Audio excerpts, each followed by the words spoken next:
وتعلمون جيدا من هو نادي الخليج. فريق الأخدود فاز نهاية. كرة تصل إلى الجهة اليسرى، السرعة لهزاز يجيب الركنية، ركنية لفريق الرياض. مدرسة الوسطى حاضرين بقوة الليلة. مدرسة الوسطى الرياض سيدعو أن يفوز النصر على فريق فارس جدا. يمر من هناك، ممكن الثاني قريب لكن التغطية بأن يقنع مدربه ماتياس يايسلا، وهو يحظى بهذه الفرصة المبكرة في صدارة الهدف للأخدود، بل اللاعب المدافع الرباعي والذي إلى عادت للأهلي من جديد. الأهلي عند الكرة من زكريا هوساوي، وزكريا بتمريرة لكن التمريرة خاطئة من زكريا بهدفين مقابل لا شيء. انطلاقة في الجهة اليسرى لمصلحة الاتفاق، الفارو مترا في فتح الجبال، وهو كما ذكرنا يحمل ذكريات جيدة في عالم كرة القدم. داخل منطقة الجزاء، كرة وصلت إلى الغنام، يحاول خالد الغنام. لا يعني بأن الاتفاق أيضا سيصعب من بقاء نادي الأخدود هذا الموسم على مستوى دوري المحترفين. هذا بلغة الأرقام.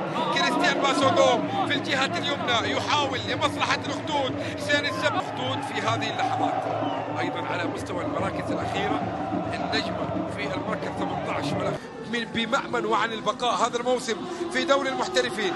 اللعبة حسين الزبداني الفنية وعلى مستوى اللاعبين، ركلة زاوية إلى في حال تلقيهم البطاقة الصفراء في هذه المباراة. انطلاقا عبد الرحمن العبيد، قطع الكرة من في عزف النشيد الوطني الرجل. ومباراة النجمة كان أداء هادي في بدايات الأمر بالنسبة للنصر من أمام النجمة، حتى أنه كان عودة عند بنتو يلعب كرة طويلة نصراوية وصلت إلى منتصف الميدان، إلى محاولة القادسية على ملعبه في المباراة الماضية بهدف لهدف. الكرة اللعب طويلة في الأمام، عادت باتجاهها لكن ردة فعل من صامويل أبعد فيها الكرة. تعود الكرة عند رونالدو، التقدم من كومان رائعة. كومان عد من الجميع، وكومان ما زالت الكرة الأخيرة في زمن شوط المباراة الثاني. والكرة لعبت في الجانب الأيمن للأخدود، التقدم والانطلاقة بالأمام، المحاولة براسية اللعب، المحاولة باتجاه ساديو ماني. عبد الله العنيسي، الكرة تلعب سريعة، تعود مرة أخرى من طرف فريق الفتح. سفيان بن دبكة يبحث عن الكرة، الرمق الأخير وحتى اليوم الأخير وحتى الأمل الأخير. كرة خطيرة، مراد يقاتل من أجل البقاء أو يخسر ويغادر إلى دوري الدرجة الأولى. مساندة عبد العزيز السويلم وتحركات زياد الجري في الجهة اليمنى، مع عنده قدم يسرى مرعبة، عنده قدم يسرى ملتهبة. لو تكون عنده الفرصة يسدد. زياد إلى الجهة اليمنى، ولا العرضية خطيرة، الدفاع موجود والإبعاد عن طريق الزبداني. حسين يا حسين، يتحول المرتدة، السرعة لمصلحة فريق الفتح بدون استغلال. غلطة للمدرب السيد بيدروزا، كرة خطيرة. كراسكو وعبد الرزاق حمد الله وخطورة براون هيل. ينجح الراب وقراءة المشهد مستمرة من جانب المدربين. والكرة الآن تمر إلى همام الهمامي ليصبح نموذج محلي كبير. كينيث سمولينج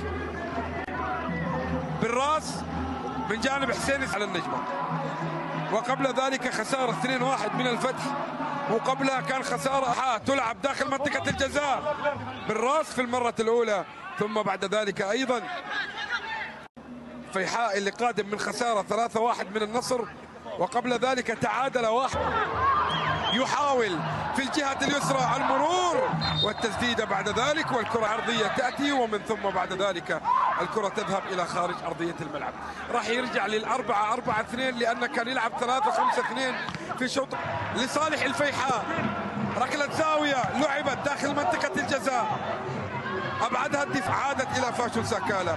فاشل ساكالا في المباراة السادسة، هل يغيب عن التسجيل في مباراته المفضلة لفاشل ساكالا؟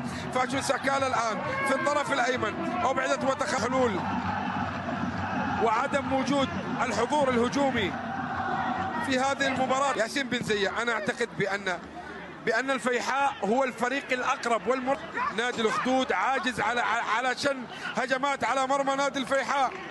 الفيحاء يريد إضافة الهدف الخامس. الأمور محسومة يا فاشل ساكانا، الأمور محسومة يا الزامبي يحاول التقدم. جميعا اليوم لواحدة من صراعات أسفل الترتيب بين نادي النجمة وبرع عند عماد، يلعب كرة طويلة الزبداني بلمسة تصل الكرة. السعودي الممتاز لم يقدم أداء كبير عندما هبط في ذلك الموسم، ومع بداية هذا الموسم والذي استبشرنا بعودة سمير في التغطية.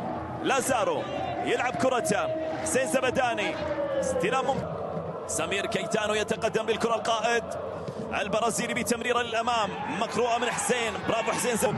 هنا لمسة عند فيليبي، كاردوسو يتقدم، البرازيلي قوي، البرازيلي مهاري، لمسة وتمريرة لكن الكرة مقطوعة ملعوبة عند سمير كيتانو بتمريرة للأمام، استلام ممتاز من دافيد، الكرة ما زالت لكن أغيب حتى الآن، الكرة ملعوبة، لمسة عند محمد، العقب في مرورة، الكرة مقطوعة من زاق إلى خالد سبيعي بلمسة وتمريرة على الجهة اليسرى مقطوعة من محمد.